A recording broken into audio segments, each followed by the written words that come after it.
Good evening, Reinette. Good evening, Ken. How are you? I'm always well. I live on the Costa Blanca. Life is good. What can I say? Yeah, but I hear it's been quite cold today. Yeah, but it's been cold in relation to the other day that it was 20 degrees. It's not been cold in relation to, the UK that's had snow. I was on Zoom this morning with one of my very productive authors who lives in Thailand, and he was in his vest on the beach, and he says it was scorching. It wasn't quite like that here, was it? No, look, I'm even wearing a flimsy little jacket. And talking of productive authors, I got a chapter off you this week. You got a chapter from me. I wrote a chapter. Yay. 1,000 words. Yes, I wrote in a week. Well, it's 1,000 words more than I've written the last 52 weeks, I think. And you're pleased with 1,000 words a week, are you? Come on, don't give me a hard time. At least it's a start, and I went through all my 20,000 words I've written before, and I fixed a bit because I've got this habit of while I'm writing, I sort of think in the first. I think in present tense, and I try and write in the past tense, and then I messed it up. You've made the age-old mistake that you've said to yourself, well, I'm just going to look back at these 20,000 words, and every time, is this not true, Reinette? Every time you look at your work, you want to change something. I want to change it, and not only that, I go down so many rabbit holes with stuff I've already written that I don't actually get to writing more stuff, and that's why I've given you 1,000 words. I had the time, I had the inclination, and I even had the story in my head. I could have given you 5,000 words. I just got sidetracked with other crap. How many words did you complete on NaNoWriMo a day? Stop bringing that up. It was once off. Yeah, but I cannot for the life of us. You've got a very good book in front of you, and I cannot for the. We'll talk about chapter length in a second, but I cannot for the life of me think that you can write 1,000 words a week when you're writing and putting together and constructing your own novel.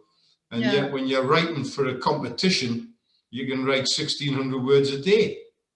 I know. Now, come on, I want a better fight. I want a better fight from you than that.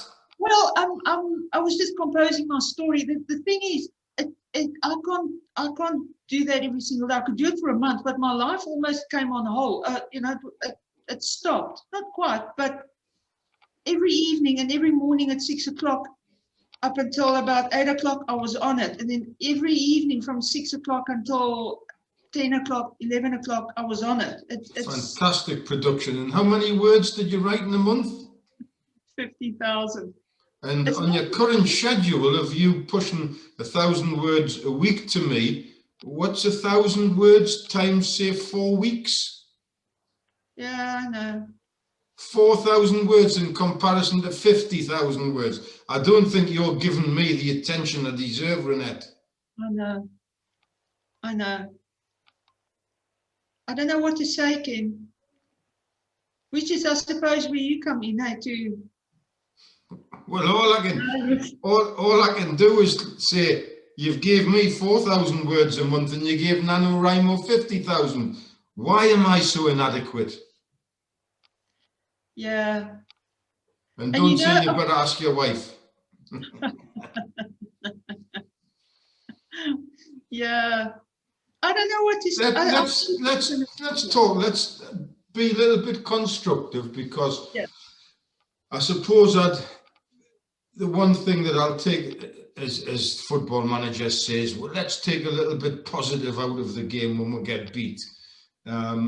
Let's take a little bit of a positive out of the situation of the fact that you've never written one word for a year on this book. And at least this week I've got 1,000 words out of you, which is a start. I'll take a little bit of a positive from that. But again, at this rate, it's going to take you about 4 years to finish the book. So first and foremost, let's have a little chat about chapter length, because this interests me a lot. because by all accounts, I've read that in the last 10 years, the average, and I'm talking about the big writers, the Harlan Corbins, the John Grishams, the Val McDermotts, all of these people, in the last 10 years, the chapters have went smaller and smaller and smaller. And it's all to do with the attention span of the great English-speaking book reader that generally reads a book on the tube, on the phone, or in the Starbucks coffee shop when they're having it, well, when the shops are open, of course. Yeah, during the lunch break. We'll not go there. But have you heard that as well? Apparently, the chapters are getting shorter and shorter and shorter because of the attention span of the average book reader. Yeah, and I wonder if it's not also a bit got to do with the attention span maybe of the average book writer. It's easier to no, I'm being serious. Look, I'm a first-time writer, right? So it's easier for me to construct a 1,000-word chapter than to sit and try and work out a 3,000 or 4,000-word chapter. And what I'm thinking too, I read Val McDermott. I've read all Val McDermott's books. I mean, The Woman's a Goddess, right? Her writing is just everything I want to emulate. And her latest book that she wrote last year, the shortest chapter she had in there was about 800 words. Mm. And I think what it is too, if you write crime, let's say Detective Inspector so-and-so is off to go and interview Ken Scott with regard to his alibi for last Tuesday night. You don't really need 3,000 words to establish the guy's alibi. The reader's going to start going, all right, okay, fine. He said he was at a party. He wasn't near the crime scene. 10 people saw him. You can move on. You don't need 3,000 words. I get this question a lot from my students. Ken, how long should a chapter be? And the honest answer is that the chapter should end at the natural break. Mm. That's the honest answer. I don't mind if a chapter's maybe 5,000 words a bit too long, but I have written 5,000 words chapters, but generally the place to end the chapter is at the natural place. And there's a lot of people say, well, I must have a 3,000 word chapter, and they put the little asterisks in the way, or they put a page break, and they don't really end the chapter at the natural place. And joking apart, I have no issues at all with a 1,000-word chapter. No issues whatsoever, as long as it's a natural beginning and a natural end. However, I would like 3 chapters off you next week. Okay. You really need to give me 2,500 or 3,000 words. Now, it's very good what you've written. Are you happy with it? Yeah, I'm happy with it. And just one small interjection. These are the first 1,000 words I've written in a year on that book. So give me a little bit of leeway with the fact that I sort of had to feel my way in it. And I'm sorry it took me 3 weeks of faffing about on podcasts to do it. But it took me a while to sort of put it in my head again and start thinking about it and start chewing on it and start sort of living with the characters in my head, because I don't only think about them, obviously, when I'm writing. I think about them all the time. And I just needed to sort of refamiliarize myself with them and their backgrounds. Do you know, when you're writing a novel, it's different for me. I do a lot of ghost writing, and I write what the subject tells me to write. So in many respects, if this makes sense to you, I don't have to think too much about the book that I'm writing. But when I novel write, when I'm using my own imagination, listen, I live, sleep and breathe 24 hours that book. I take a little notebook to bed with me. I'm in my bedroom at the minute, even though there's a picture of San Francisco in the background. I literally... It's a long story. It's a long story. Why can't he in his bedroom and not in the study? Listen, I have to say, I take a notebook to bed with us. I'm up at 5 o'clock in the morning, sometimes writing ideas that come to me in the middle of the night. You have to focus 100%, particularly when you're writing a novel from scratch and it's purely about imagination. You've got these little apps on our phones now. There's no excuse, a notebook on your phone, and you're shopping in the local Tesco or the local Mercadona or whatever, and you get a bright idea. You've got to put your basket down, you've got to get your phone out, and you've got to make a little note. You have to live everything. And you know, I know I'm having a little go at you, Reinette, but at the end of the day, yeah, you have to get right back into that book. You haven't for a year. You've done nothing on it for a year. And you have to get back in. You have to get into the characters. You've got to put yourself into the shoes, into the imagination. You've got to remember what they look like again. What do your characters look like? You know, you've got to have that image of each character, you know? You know, I've got a character who's black, and I even forgot about it. A character that's what? Black?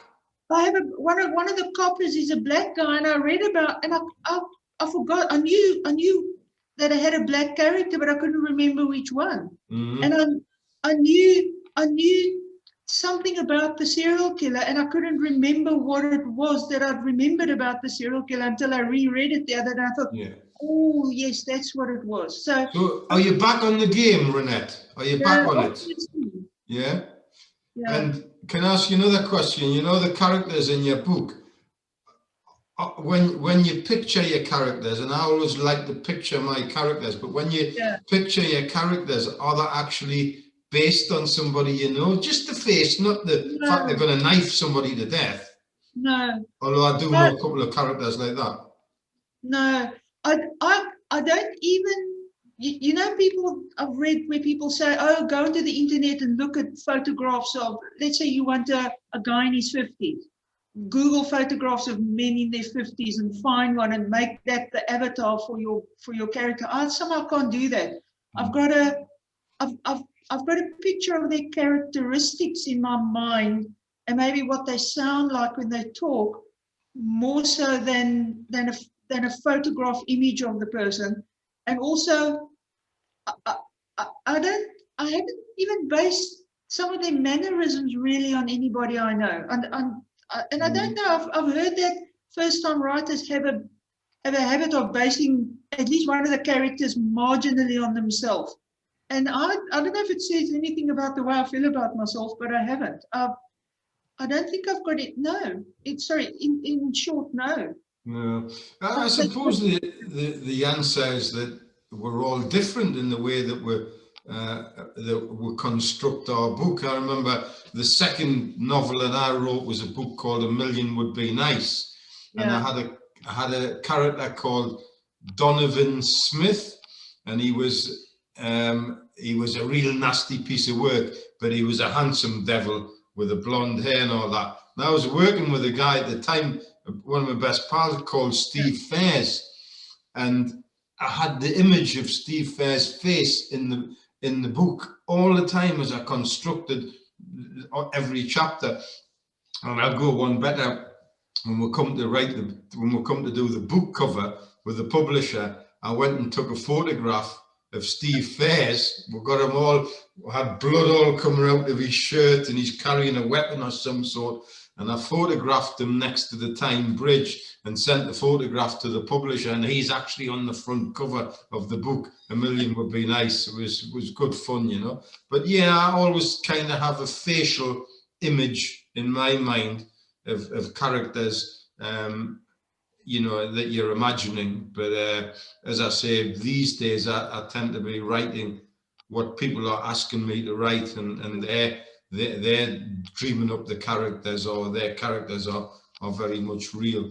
But we're all different, and keep going. And I don't want to praise you too much, but I'm just glad that you've eventually gotten off the pedestal. You've actually put some words down.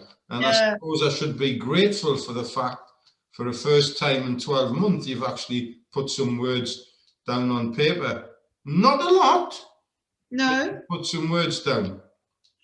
Oh, and remember what I want to do with my website? Yes, tell us.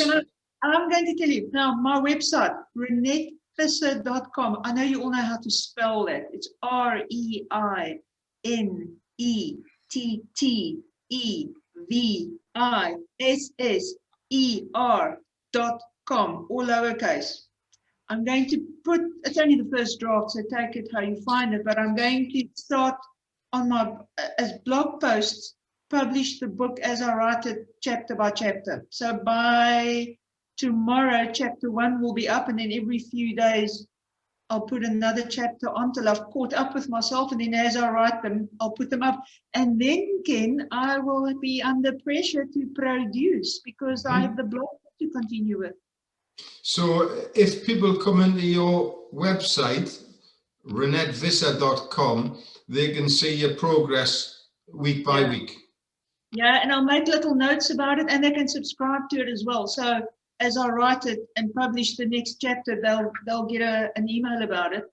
And I'll also put some notes on there to say, this is what I'm struggling with, or this is what I found out about this, or this is what Ken and I talked about. And maybe each podcast that pertains to whatever we spoke about related to that chapter or something, I'll maybe put a link to that on the blog, you know, so it sort of fits together.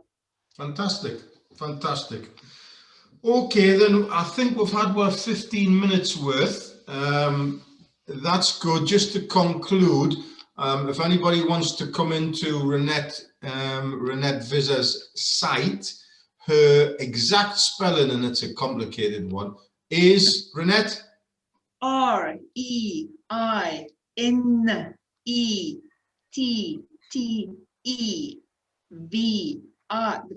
That's V for Victor.